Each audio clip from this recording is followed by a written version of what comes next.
Welcome back to Let's Chat, your go-to series for what's trending in marketing. This week, we're diving into a seasonal moment with serious staying power, back-to-school marketing. According to the National Retail Federation, back-to-school has been the top U.S. consumer spending event for the past 5 years, with U.S. families expected to spend over $135 billion on K-12 and college needs. This seasonal surge offers an opportunity to drive lasting engagement if you know how to show up. Let's get into it. Okay, so our mission today really is about taking those back-to-school behaviors, which can seem kind of temporary, and figuring out how to turn them into genuine, long-term customer engagement. And we've got some great sources to lean on data from the NRF, PwC, Deloitte, insights from Think with Google. All right, let's start with this idea. Back to school, it just doesn't feel like that late summer dash anymore, does it? It seems like it stretches out almost for months sometimes. Is that real or just how it feels? The data backs that feeling up completely. I mean, get this, a record 67% of back-to-school shoppers actually started buying stuff by early July this year. Yeah, highest the NRF has ever tracked. But, and this is key, most of them aren't done, not even close. A lot are waiting, for the next round of deals, or they're just spreading the spending out, maybe because of budgets, maybe just being careful. Right, so like pacing themselves. Exactly, pacing themselves. And this whole extended time frame, it's shaped by, promo cycles, definitely inflation worries, and just how people find things online now. Shoppers are way more strategic. They're comparing prices everywhere, bookmarking things, waiting for those second wave deals to hit. It's much more drawn out. Okay, so that makes things complicated for brands, I imagine. If spending is spread out like that, where do you even focus your energy? Do you just have to be on constantly? Yeah. Or is there a smarter way? That's the million-dollar question, isn't it? Yeah. And the answer isn't just that you need to segment, but how you segment based on these new dynamics. It's about understanding why someone is shopping at a certain time. Is it inflation? Are they just browsing early? Are they hunting specific deals? So it's deeper than just early bird versus last minute. Much deeper. You need to know, for example, who's just looking versus who's actually putting things in a cart and then leaving, or who's searching for best value. Each needs a different message, right? Like for that abandoned cart with a pricey item, maybe you hit them with an urgency offer right away. Okay. Or for the value searcher, maybe you show social proof. Hey, other parents love this budget-friendly laptop. Iterable's behavioral triggers cheat sheet, which we've linked, actually has some great practical templates for setting up these kinds of triggered messages based on real-time actions. It's precision, not just volume. That precision makes sense, especially with the extended timeline. And it really highlights something else interesting, how shoppers think about value. It feels like it's not just the price tag anymore. It's more like they want the absolute most bang for their buck, long-term. You've absolutely hit on a crucial point there, value maximization. But yeah, the definition has really broadened. Yes, they want deals, they're looking for promotions. But they're also much more willing to switch brands now if the price isn't right. Really? How much more willing? Significantly.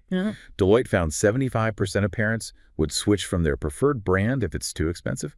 That's up quite a bit from 67% last year. Wow, okay. And 65% will actually choose a cheaper retailer over their usual one. It's huge. So loyalty is more fragile when budgets are tight. Exactly. And you really see this with tech purchases.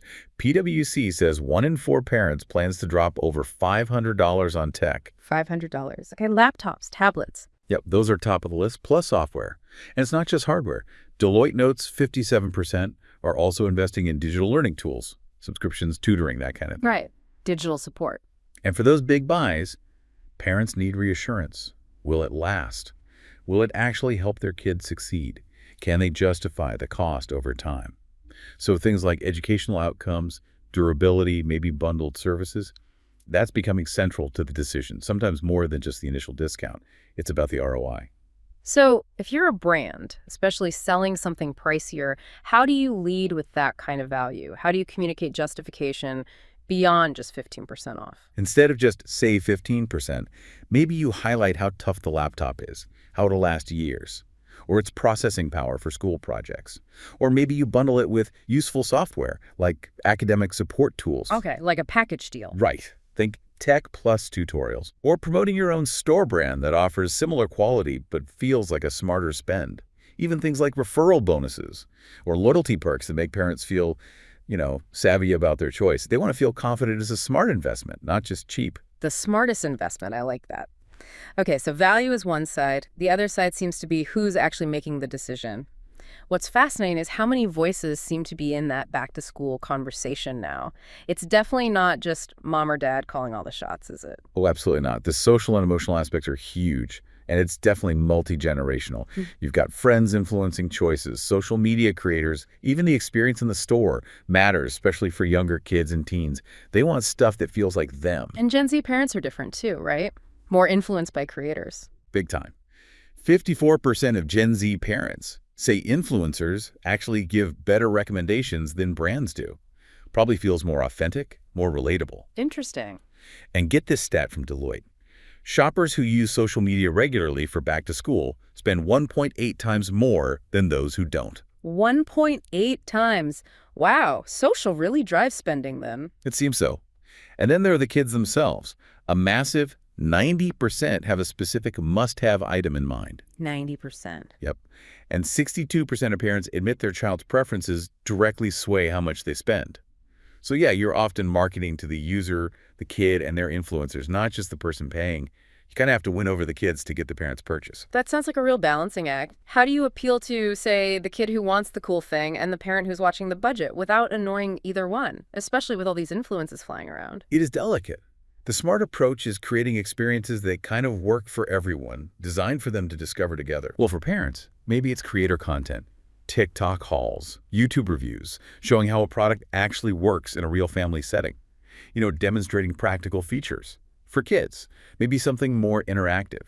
Gamified tools, quizzes that lead to product suggestions, or even just simple wish list links they can zap over to their parents. Making it easy for them to ask. Exactly.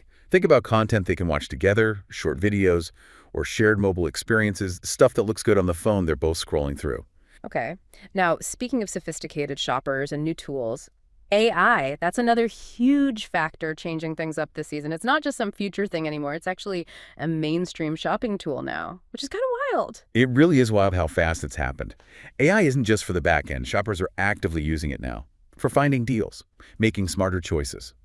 PwC found 1 in 5 back-to-school shoppers are using AI tools specifically to find deals. And Deloitte, they report 33% of parents plan to use AI for things like price comparison, making shopping lists, tracking their budget. A third of parents, that's significant. It really is. It shows this broader expectation now. Shoppers don't just want convenience. They expect intelligent convenience, predictive, personalized. They expect the shopping experience to kind of anticipate what they need based on what they've done before or what they're looking at right now. And Gen Z is leading this charge. Oh yeah. 67% of Gen Z parents plan to use AI this season. It points to a future where AI-assisted shopping is just normal. So this isn't just about making shopping faster for people. It feels like a bigger shift. How can brands use AI for more than just personalized ads? Can it actually improve the whole experience, build loyalty maybe? Exactly right. It's way beyond just basic personalization.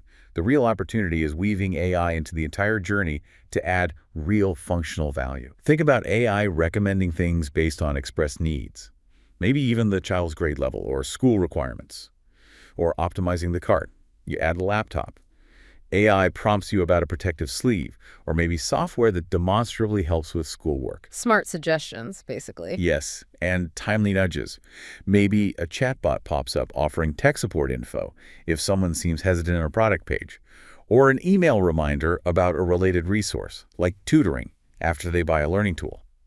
The critical piece for brands, though, is making sure their marketing technology can actually handle this. Right, the plumbing needs to work. Precisely. You need your customer data platform talking to your automation tool so you can spot those real-time signals like that abandoned cart with specific tech and trigger a super relevant message while they're still thinking about it. It's proactive, intelligent help. Okay, so all these things, the longer season, the focus on value, the family influence, the AI tools, they all seem to point towards the mission we started with. Back to school isn't just this isolated event. It feels more like, a springboard for keeping customers engaged long term. Huge potential there. Massive potential. It's absolutely a behavioral springboard. Think about it. Google found 80% of Gen Z shoppers use Google at multiple points in their journey, not just once. And they act when the message hits right when they need it. That's where real-time triggers are gold. What kind of triggers are we talking about? Things like browsing history that shows interest in, say, science kits, An abandoned cart with specific school supplies, how they navigate your site, which emails they click on, even what they do after they buy something, like writing a review. Okay, so lots of signals. Tons of signals. And they're not just one-off data points. They build a picture. They feed into personalized experiences that go way beyond August into fall, the holidays, the whole year.